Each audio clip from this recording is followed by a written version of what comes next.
Hello, my amazing children. This is Grandma Carla, and I am back with Hudson Taylor, Deep in the Heart of China by Janet and Geoff Benge. This is Chapter 4, The Opportunity of a Lifetime. Everything was working out better than Hudson had hoped. Dr. Hardy was a well-respected doctor and a good Christian man. He was kind and considerate. He saw potential in Hudson and gave him a lot of responsibility. And although there was much to learn, Hudson found that in many ways he was well prepared for his new duties. One duty was the accounting. His days as a junior clerk at the bank had provided him with a basic understanding of bookkeeping. He also had to recommend and dispense medicines. 5 years working under his father's watchful eye had taught him a lot about medicines, not to mention the care his father had insisted to take when mixing them. And he had to write notes and prescriptions, all in Latin, the language of medicine in 19th century England. His father had taught him Latin, too. Life quickly fell into a pleasant rhythm for Hudson. He spent most of his spare time studying for the classes that Dr. Hardy taught at Hull Medical School. On Sundays, he would attend church and either visit his Aunt Hannah and Uncle Richard or take the slightly longer trip to Barton-upon-Humber to spend the afternoon with Mary Ann and Amelia. On one such visit, Hudson could hardly wait to show Mary Ann and Amelia an article he had read in The Gleaner, a magazine put out by the Chinese Evangelization Society. The article was about a German man named Wilhelm Lobschied, and who had been to the inland of China. Lobschied was going to hold a public meeting in London to tell people about his experiences in China. Hudson told Mary Ann and Amelia all about what he had said. As he did so, Amelia's eyes lit up with excitement. But to his surprise, Mary Ann seemed bored by it all. "Do you have to go to China to serve God? Couldn't you become a doctor and do church work here?" she finally asked him. Her question caught Hudson off guard. A puzzled look spread across his face. How many times had he explained to her about how he felt called to China? How could they ever get married if she didn't share that same calling? Hudson didn't answer Mary Ann's question. Instead, he resolved in his heart that he would trust God to change the way she felt about China. Amelia burst in with her own question for Hudson. "Do you intend to go to London to hear Mr. Lobschild?" When he said that he did, Amelia began to question him more closely. How would he pay for the ticket to get there? Did he have anywhere to stay? Would Dr. Hardy allow him the time off? Hudson didn't give answers to all of her questions, but somehow he knew he would find a way to meet this man who had first-hand experience of China. Not long after, huge posters began appearing all over Hull and in every other city in England. "Come to the great exhibition of industry of all nations," the posters read. But it was the line of text under this that got Hudson's heart racing with excitement. "The opportunity of a lifetime. Special excursion fares to London available." What was so exciting was that the opening of the great exhibit was at the same time as Lobschied's talk in London. The special train fares might be cheap enough for him to get to London after all. It turned out that the fares were even cheaper than Hudson had hoped. Queen Victoria wanted as many of her subjects as possible to see the amazing show. This great exhibition was the first of its kind and was the brainchild of Prince Albert, Queen Victoria's husband. The prince had imagined a great gathering of people where exhibitors from all over the world could bring the latest technology from their countries to display. Prince Albert ordered a huge glass and iron-framed building to be built for the exhibition. When the building was completed, it was named the Crystal Palace. Over 13,000 exhibitors had set up displays in the huge building, and now it was time for as many people as possible to see these exhibits. To help get people to London for the great exhibition, cheap train fares, cheap enough that Hudson could buy 2 of them, were being offered. Hudson intended to use one train fare to get himself to London, and the other he was going to give to Amelia as a 16th birthday present. Hudson arranged with Dr. Hardy for some time off and set out on his first trip to London. His mind whirled with all the possibilities that lay ahead in London. He would get to talk to a real missionary from China, meet Mr. Pierce, the secretary of the Chinese Evangelization Society, whom he had begun keeping in touch with by letter, and see the most fascinating plants, animals, and inventions from all over the world. He would also get to spend time with Amelia, who was thrilled to be able to go with him on the trip. Any one of these things would have made him happy. Getting to do all of them together was almost too good to be true.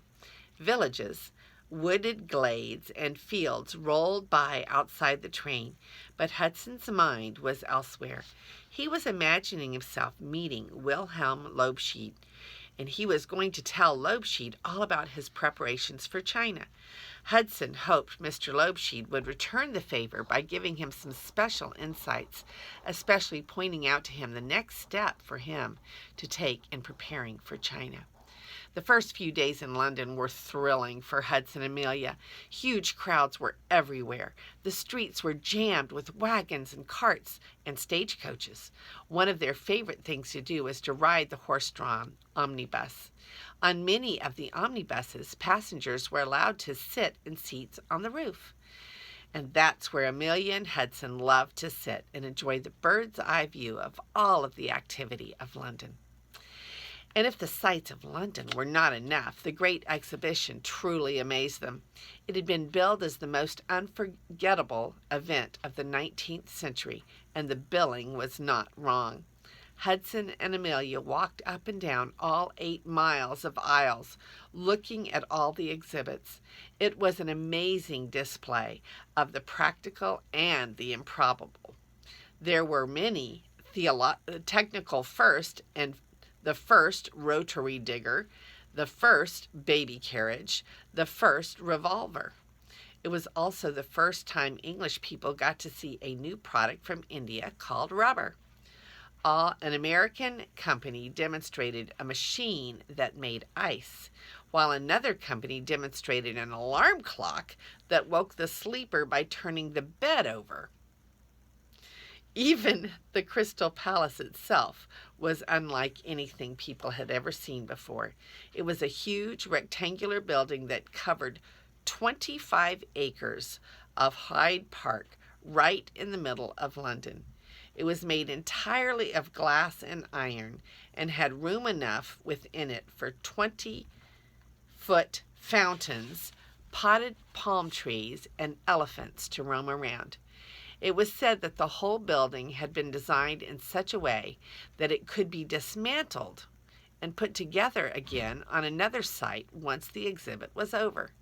Amelia and Hudson were amazed by all the new things that they saw. Yet despite the amazing sights of London and the great exhibition, Sunday was what they had come for. And finally, Sunday arrived. Mr. Pierce met them and took them to a church in Tottenham to hear Wilhelm Lobschied speak. During the gathering, Hudson had time to study Lobschied, a tall, bony man with olive skin and a slight red tinge to his dark, thick hair. When Lobschied spoke of China, his face lit up. Finally, the gathering drew to a close, and Hudson eagerly waited for the moment when he would meet Wilhelm Lobschied face to face. The moment soon arrived. Mr. Pierce introduced Hudson, who shook hands with Lobschied. Hudson immediately began telling all about how God had called him to China and the preparations he was making. Wilhelm Lobschied smiled as he listened, and then he began to laugh out loud. Surprised, Hudson stopped what he was saying mid-sentence. "Why, you will never do for China," Lobschied said, staring hard at Hudson's fair hair and blue eyes. "They call me the red-headed devil," he laughed. They would run from you and your blonde hair in terror. You could never get to the Chinese to listen to you." Hudson was speechless. He had spent so much time wondering and planning how he would adjust to the Chinese that he had never even given a thought to how the Chinese would adjust to him. Yet he knew that God had called him, and no matter how much this veteran missionary laughed, that was the promise he was going to cling to. So he looked into Lobsheed's eyes and, trying to hide his disappointment, said, "It is God who called me to China, and he knows the color of my hair and eyes." Lobsheed just laughed louder. Despite his obvious disappointment, the day turned out to be a good one for Hudson. He had a wonderful time getting to know Mr. Pierce better, and he had also been introduced to a number of members from the Chinese Evangelization Society. Both he and Amelia were wholeheartedly welcomed into this group of people whose desire was to see the gospel preached throughout China. And from that meeting, many friendships were begun, friendships that would last throughout Hudson's lifetime. Hudson returned to Hull, where soon after Dr. Hardy announced that his bedroom was needed for a family member. He was sorry, but Hudson would have to find somewhere else to live. So Hudson moved in with Aunt Hannah and Uncle Richard. After the move, Hudson found life even easier for him than it had been with Dr. Hardy. His aunt and uncle had no children of their own, so they spoiled him. Aunt Hannah was a portrait painter, and Uncle Richard, Dr. Hardy's brother, was a photographer. Between them, they had a lively group of friends. The house was constantly filled with witty conversation and serious discussions about far-off places. Hudson enjoyed it all. Everything was working out perfectly. Or was it?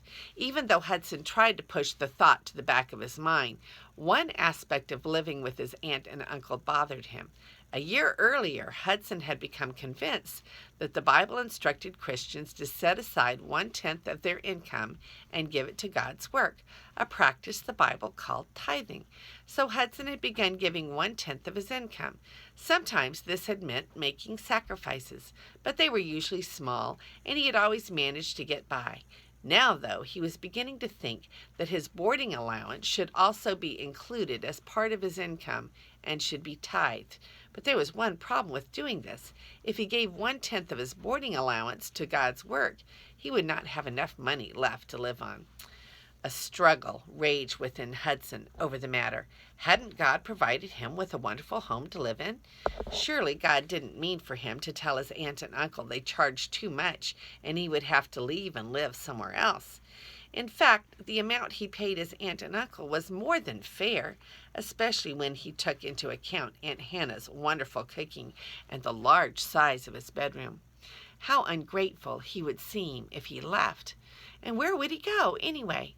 The pressure from all these nagging questions built up within him, making it difficult to pray.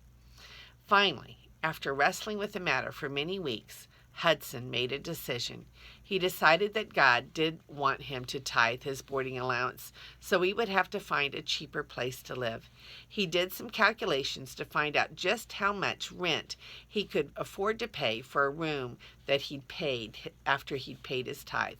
Hudson found his options had narrowed right down to renting a room in Drainside, a not-so-glamorous place with a not-so-glamorous name. Sometimes we can read a place name, Station Street or Church Lane, for instance, and wonder how it got that name, since it has no station or church on it, at least not any longer. But this was not the case with Drainside. In Drainside, there was a real drain, and it was well used. People on both sides of the drain used it as their toilet, garbage disposal, and the place to throw old furniture and broken household items. On hot days, the smell that rose from the drain was almost unbearable. Now, the drain happened to run right alongside the cottage of a Mrs. Finch, who had her front room for rent. Mrs. Finch was a Christian woman, raising several children on her own while her husband was at sea.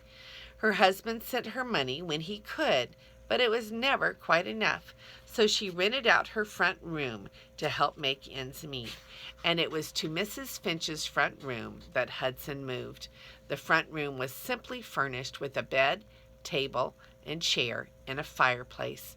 No meals were provided, yet as Hudson arranged his books on the windowsill, he was sure it was God's direction for him. Since there would be little socializing at the Finch cottage, he felt he would be able to spend more hours praying, studying for medical exams, and writing letters to Amelia and his parents, and of course to Mary Ann, whom he still deeply loved. Despite the change in living quarters, life felt good to Hudson. He could feel God's drawing him closer to China and his destiny. Each morning and evening, Hudson read his Bible. He read the great stories of faith contained in its pages about David and Goliath, Daniel in the lion's den, and the disciples healing the sick. As he read these stories, he was convinced that the congregational minister back home in Barnsley had not been right. God was as much alive and active in 1852 as he had been in Bible days. But, Hudson wondered, how does a person really learn to trust God and hear his voice in 1852 as those in the Bible did?